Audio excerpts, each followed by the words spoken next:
Mom, Dad, I humbly suggest you save some money and shop Amazon for back to school. It's for my growth, meaning my body's growing at an alarming rate.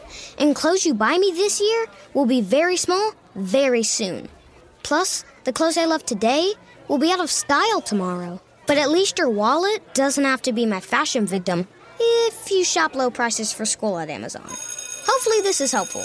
Amazon. Spend less, smile more. Hi, guys, and welcome to this episode of the Dr. Psych Mom Show. Today, I have a very special treat, which is a guest. I never have a guest, and my guest is Ralph from Dad Starting Over. Hi, Dad Starting Over. Hello, hello. Wow, what a privilege. Your first ever interview. Look at me. You might be my only. We have to see how it goes.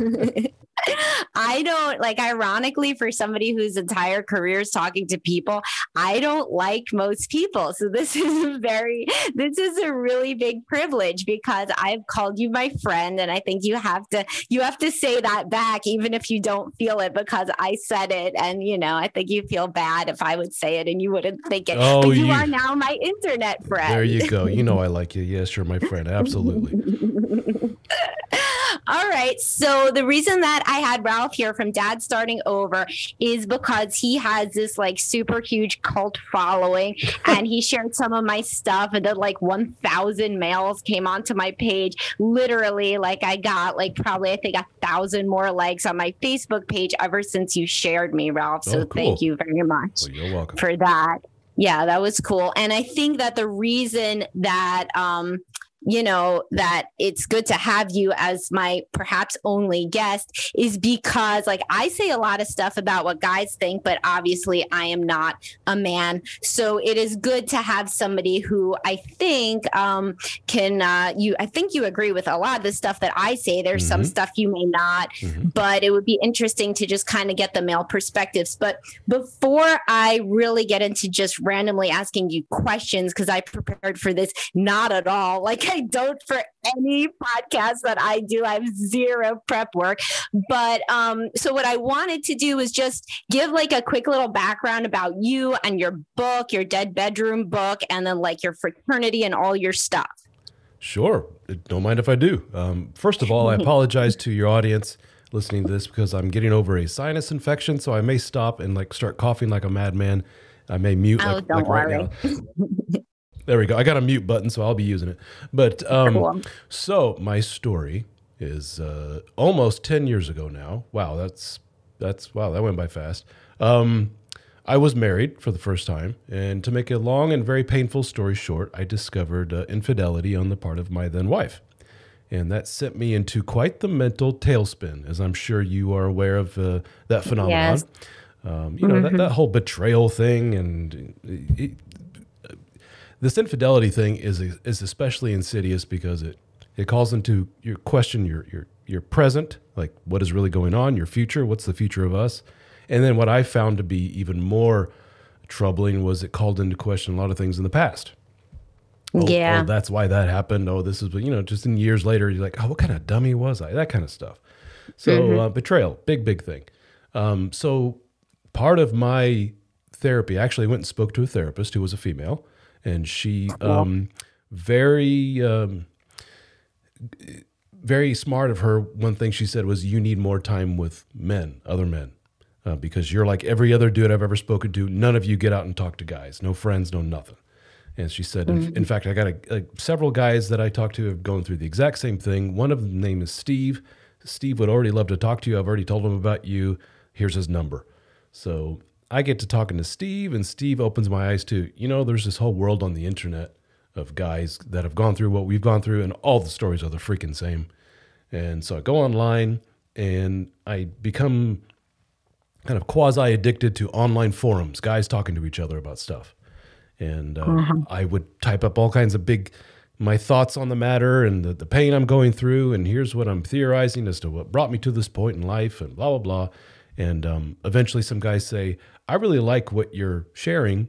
You should put this in a blog format somewhere, so just keep it forever. I would read it. So I was like, cool. So doesn't take much to convince me. So I went online and started a blog.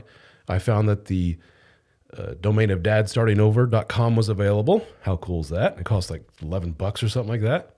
So I started that and I started writing. Of course, nobody reads it because it's one of a billion blogs out there, right? So when did you start that? that was almost right away. So good, almost a decade ago now.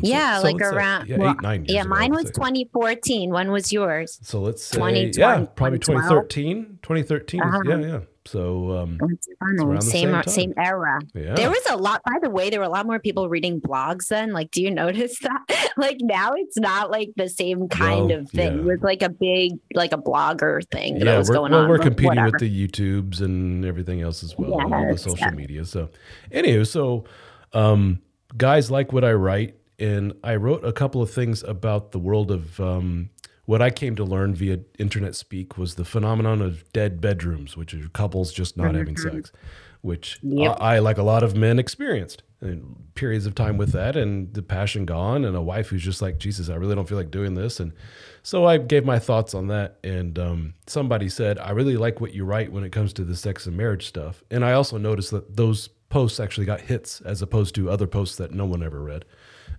So the guy says, you should write a book on this. So I did. And that was, this has been going on for years, by the way, writing in a blog that no one read for years. And eventually I found a new girlfriend who became a fiance. A lot happened in this time. Right. But in 2016 was when somebody said, you should write a book. And so I did. And I self-published the thing and put it out there in 2017. And of course, like every other author out there, nobody read this stupid thing. But I eventually got a couple of people to read it here and there. And then somebody said, I'm a big fan of yours. I want to help you. Your website gets like no traffic.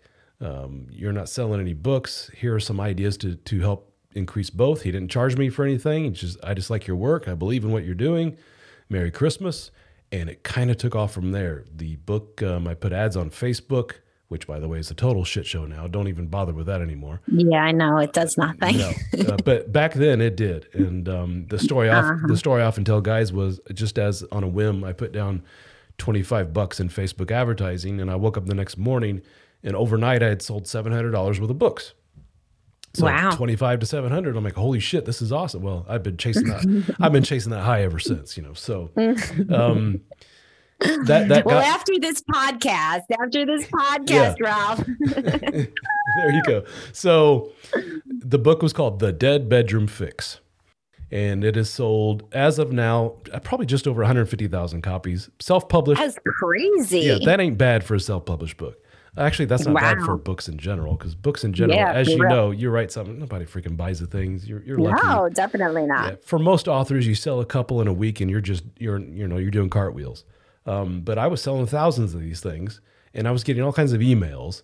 And then this blossomed into guys saying, could I chat with you about my situation? Sure. I'm not a therapist, but I'll chat with you. And, you do a dozen of those, and eventually somebody says, you should charge for your time. It's not really fair that you're giving away your time. I'm like, I never really thought of that.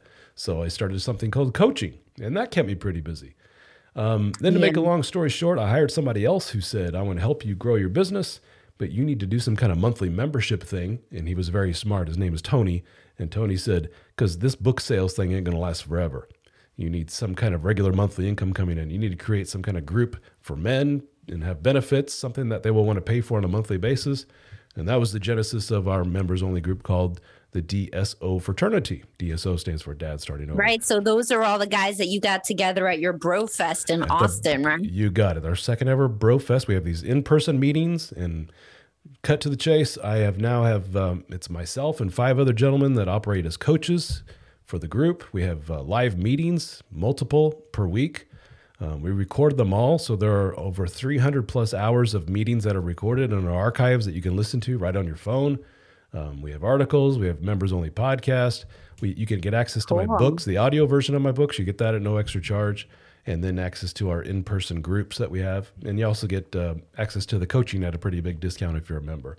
And we are adding new people every single day. And that's been the big thing that makes me say, I hang my hat on that. I'm really proud of that. Being able to help dudes, and because it all started with me years ago, and a therapist said, dudes just don't talk to other dudes, period. You guys are just so stuck in dad mode and husband mode. You just forget about being a friend and a buddy. Well, it's true. Yeah. I mean, I have a post coming out. I think it already came out about like how the guys that I see now, like there's this idea in the popular media that men are always leaving their wives to go golfing and like to poker night. I don't really see that though. Like that's the thing is I don't see that. I mean, maybe those people aren't coming into couples counseling, but what I see very frequently in my demographic is that the men are they just go to work and come home and they do work, childcare, home, and like some family activities that maybe the wife wants. And that's pretty much it. So I feel like, right. I mean, is that not what you see? Absolutely. I mean, hell, that's my world now. Here I am preaching, to the world of you need to get out and do you have more guy time. I rarely have guy time. I'll be quite honest with you. It's me. I'm working here in my office in my basement.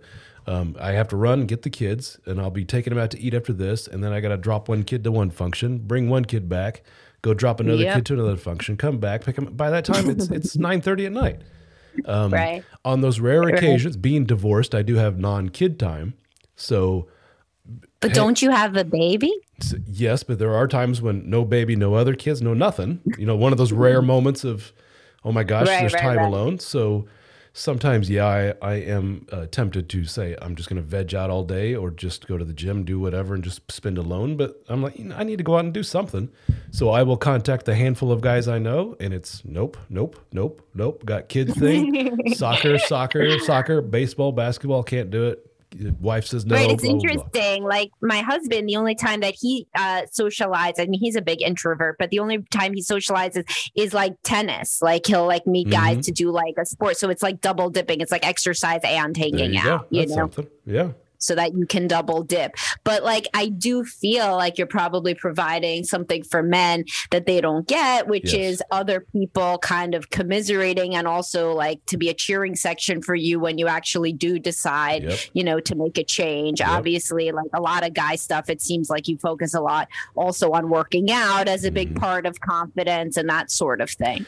And you talk about, we have guys, being our cheerleaders, like you go, dude, and rah, yeah, look at you getting better. That's part of it. The other part, which I think is probably more foreign to the ladies than to the men, is the, hey, dude, you really fucked up. You need to yank your head out of your ass and do better. This is stupid. What are you doing? We hear that quite often in our group, and that's a big thing. And it hurts guys' feelings at first, but eventually they come around, lick their wounds, and say, yeah, you guys were right. That was pretty stupid what I did. That's a big component of the guy time.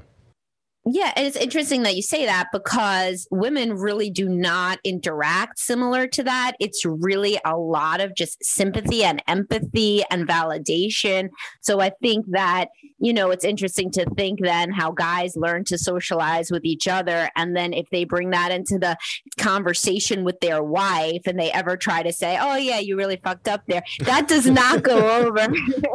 No. Like, that's why so many women are like, no, I just want him to listen and he's trying to problem solve. Problem solving is bad enough, but if a guy calls you out on doing something stupid, like that is like considered the least possible supportive thing to do, So I feel like a lot of guys really probably need that different sort of interaction because the male-female interaction is very, very different than what either gender does on their own. Yep. Yeah. And not to discount the other more positive side, when the guys leave, for example, these BroFest meetings that we have, last time we got 50 of us guys together. And one before that, we had some 30 some odd guys in Nashville. The energy after these events was palpable. It was everybody's pumped up. They're so happy, they're hugging and backslapping. And yes, there's tears. There's the gamut of the emotion.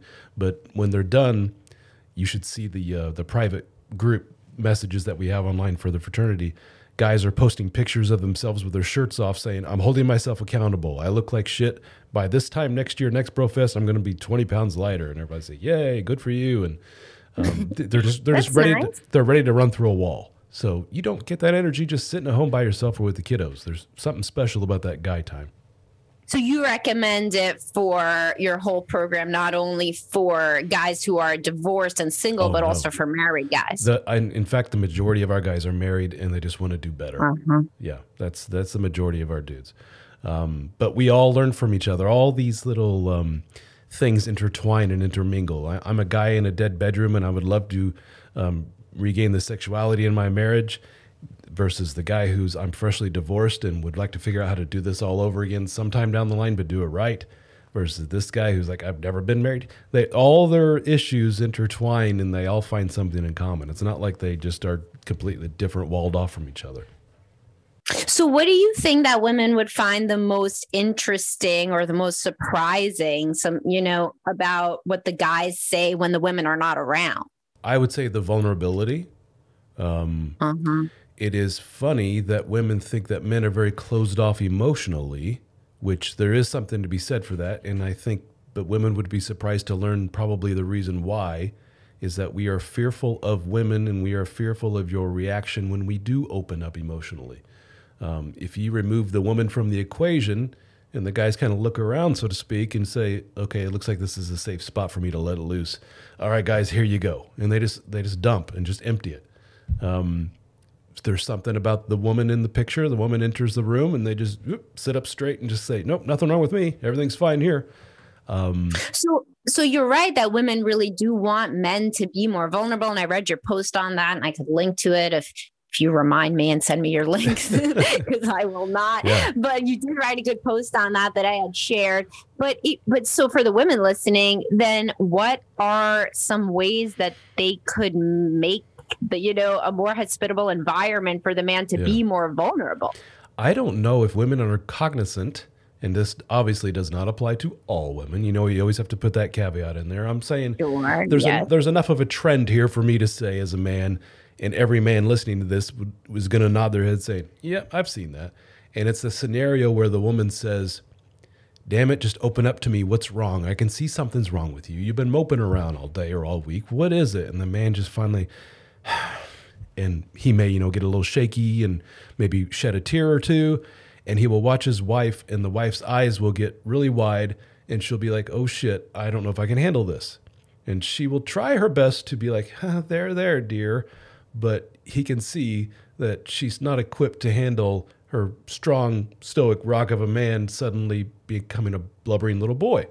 And this is going to sound shallow and immature, but this is true. Much of our barometer as men for what we gauge as successful in the relationship realm.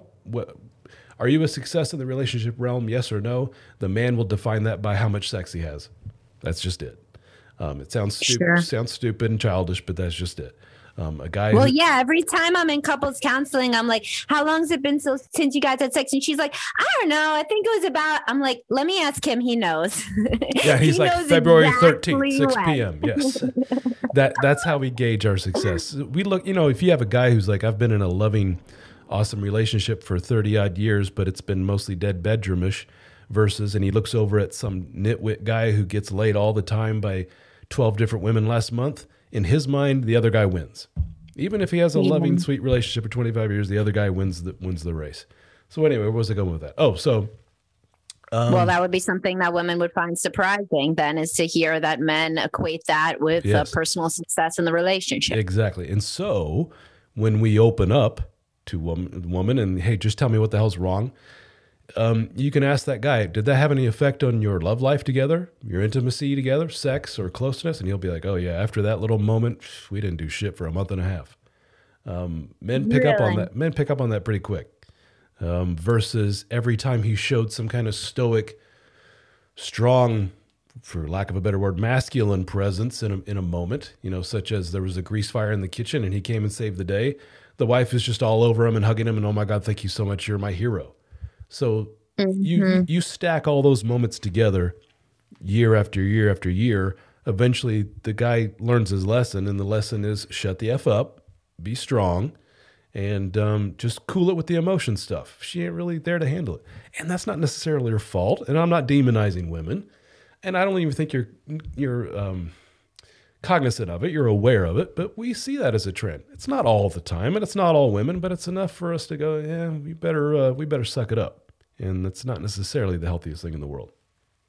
I think it's interesting too, because in a lot of those situations, just from being a woman, just as something, to like the other perspective on that from what I see. And it's interesting because that happens. And a lot of the time, the woman has a fantasy of what he's going to respond. And it's something about her and the relationship, and that one would go well and he would get laid. But like if she asks him like, oh, what is wrong, and he's like, oh, something at work, she was hoping so much that he was like, I just don't feel so connected to you, sweetheart. Like, which is obviously a crazy fantasy, but like I see that happen all the time. Like that I'll say like, oh, what's going on with you? And if the man does say things that aren't about the relationship, that's where the woman wants the vulnerability. But you're right that she may not necessarily want to hear I felt stupid today at work, or I feel like I'm getting fat, or like anything like that, yes. Or I feel like I don't make enough money. Like she doesn't necessarily want to hear that stuff.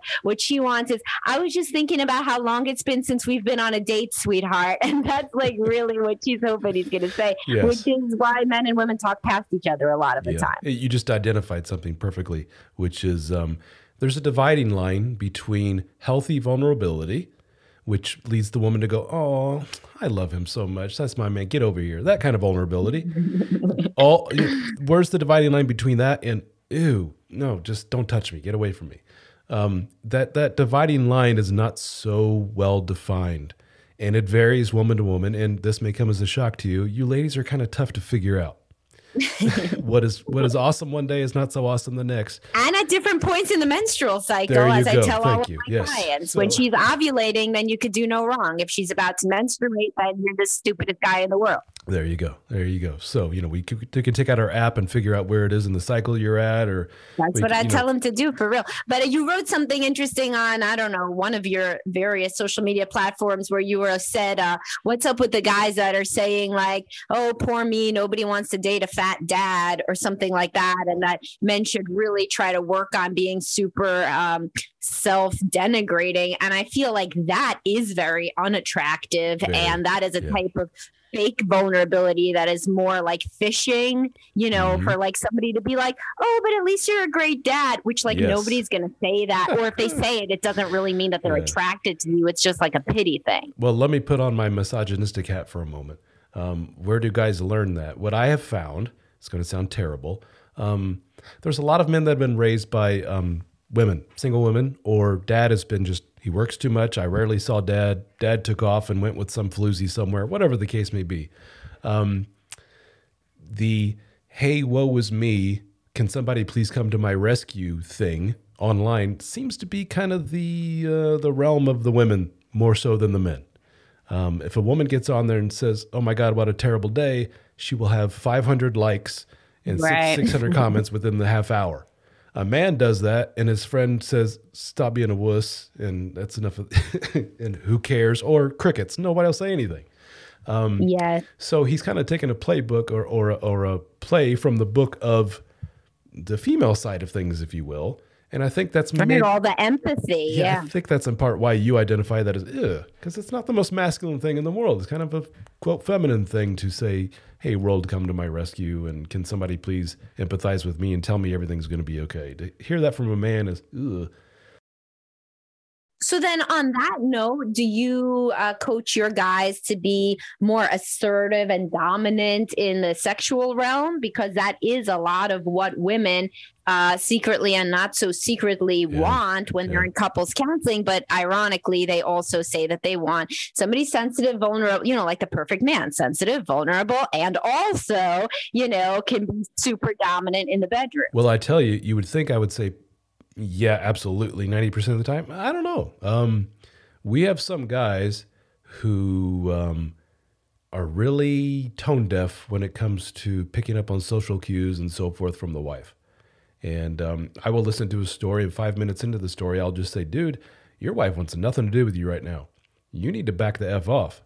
You need to stop with the pushing, and you need to stop with the grabbing, and you need to stop with the, hey, how about this? And showing her porn and buying sex toys. And so that's pretty aggressive stuff right there. That could be argued as somewhat dominant, where he's trying to push this sexual stuff onto her. And I'm like, she's disconnected. She has been for a long ass time, and you're not picking up on the signals. When then many of these men will come back with, well, if I don't push it, nothing's going to happen, ever. If I just sit back and just let it happen, well, it's not necessarily so much sit back. There's a dance here. There's, it's a routine. It's a ritual that you have to go through, this little courting and so forth. And a lot of men are really missing that. Now, to your point, yes, for a lot of men, what's the missing ingredient? Dude, you just need to man the F up. You need to be a little bit more dominant. You need to know when to say no. You need to know when to lead. This is what we're going to do. I got an idea. Let's go do this. Instead of giving her 18 options and saying, hey, choose one. Mm-hmm. Very milquetoast kind of passive stuff. It doesn't go over well with a lot of women. So yeah, it varies. Sure. That's why I wrote a post, Stop Caring So Much What Your Wife Thinks, which was like one of my more popular posts that guys would write in and say, this really helped me think about, what I do at home, because a lot of guys are really just trained to say, yes, okay, sure. Okay, sure. Okay, sure. And then a few years of that. And the woman is like, why did you make no decision in the past 5 years? Yep.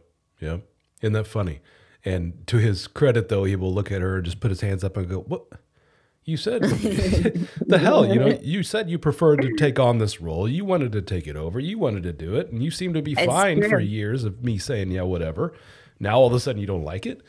I think women change a lot when the kids get older, from what I see. Like when there are babies around and very little kids, women are super anxious and they want things done exactly their way. The guy gets used to it. And then the kids get older, they go back to school. And then the woman wants him to act more assertive and masculine. But he was used to getting the diaper bag at exactly the right time, because otherwise she was going to have a panic attack, which I could totally understand, because I've been there. I had 3 small kids under 3.5. And it's like, you want somebody to be a second pair of hands. Yep. You're identifying what I, in my vernacular in the book, The Dead Bedroom Fix, is identify there's 2 parts of the equation. It's similar to the woman, but for the man, sticking with the man, what we're talking about, you just identified a lot of the providery stuff, the good dad stuff. Go get the formula, run to the store in the middle of the night, help clean the dishes and the cat box and all those stuff. What I've seen is that men kind of have that. Today's man really has that shit down pat. They really do that really well. Do. They are so good at it now. Yes, but they totally discount the other side of the equation, which is what I call the lover side, which is ironically all the shit you did to get the woman interested in you in the first place. All that stuff you did during the courtship phase, the new relationship energy phase. We just naturally pump that stuff up. We don't even think about it. We look better, we act better, we're more confident, we're more ambitious, and drive a nicer car. And then as soon as it becomes Mr. Domestic Provider Dad mode, it's, well, time to get the minivan, add on 30 pounds. Who cares about what I look like? Yes, dear, whatever you say, dear. And we just drop all that shit completely. And then we wonder, well, she really doesn't seem to like me much anymore. Well, shit, no shit. I wonder why. That's probably the majority of guys right there.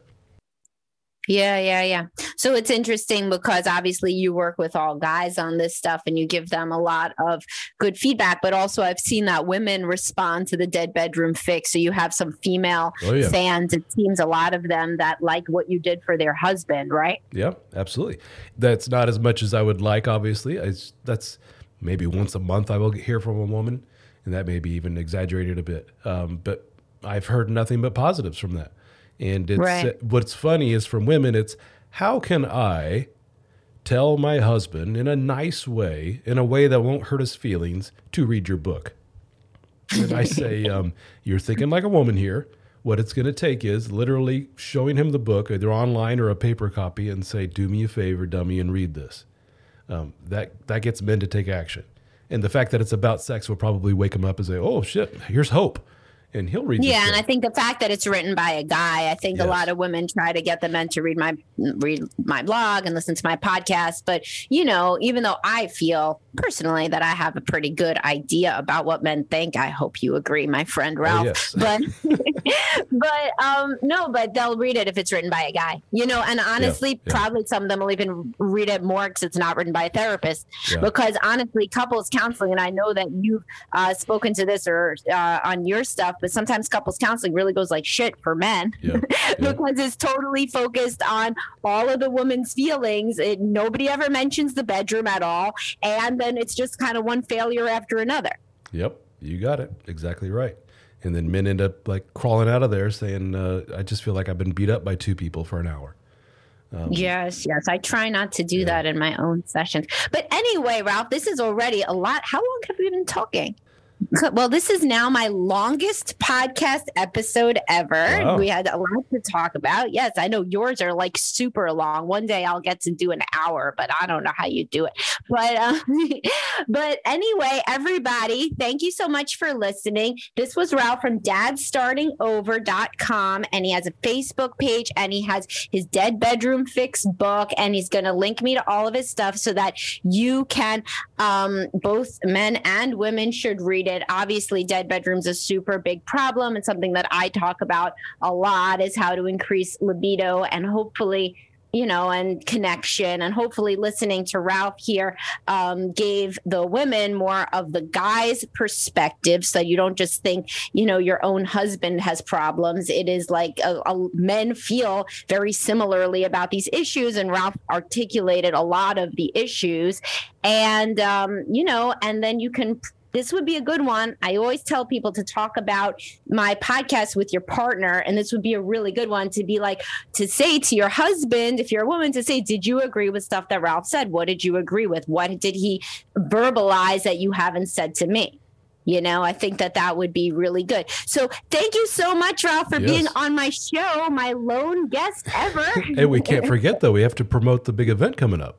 Oh, you're right. See, I need him to help me. So we are having a Zoom event that I have publicized a little bit, but we're going to have a Zoom question and answer on anything about monogamy and keeping monogamy sexy and hot. Or I feel like we should have probably made that the title. Yeah, I forget I like what that. we did. I like that. But we said how to make monogamy work, but how to make it sexy and hot. How to make monogamy sexy and hot is the new working title. And that's going to be on Thursday. Is that right? Correct. Next Thursday, the 19th. Thursday, May 19th at 6:30 to 8 Eastern. You got it. One of your followers taught me the difference between Eastern Standard and Eastern Daylight. I still have no idea what this means. I have no idea. Yeah, no clue. But it's in East. I'm in Maryland. People can just Google what that is. And it's we're going to be taking all of your questions, and a lot of Ralph's coaching people are going to be there. So if you're curious as to how he interacts and his coaching and everything, and this is something that you as a man are looking into in order to provide you with not only more socializing outlets, but also more in-depth coaching and support around the various travails of being a monogamous guy, then that would be good too. So thank you so much, Ralph. I will have you back again sometime. Absolutely. Would love to. Thank you so much. All right. Awesome. All righty. Have a good one. You too.